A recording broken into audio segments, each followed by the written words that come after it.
You're listening to What's on Tap Guam, Guam Waterworks Authority podcast channel. Subscribe to get updates, information, and other topics of interest that concern Guam's most precious natural resource.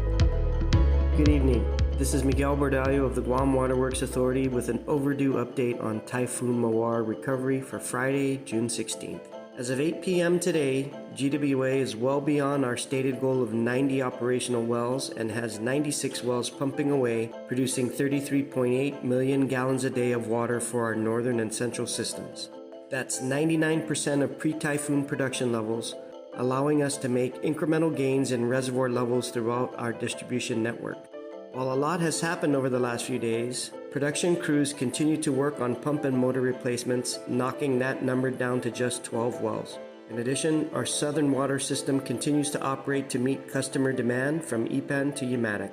Our water distribution team has been making adjustments throughout the day to try and keep more water in the areas that need it, specifically in Mangilao, Barragata, and Derido.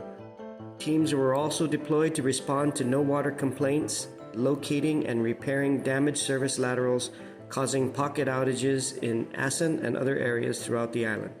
Our teams will be working throughout the night to monitor our well sites, pump stations, and other facilities and keep them running as we coordinate with GPA on power restoration efforts island-wide. There may be periods when areas restored to service may notice a decrease in pressure while we make system adjustments, but we ask for your continued patience as we work to bring service levels back to pre-typhoon conditions for all of our customers. Thank you, and Situus Masi. For more information, visit guamwaterworks.org or call customer service at 671-647-7800. To reach our 24/7 dispatch, call 671-646-4211.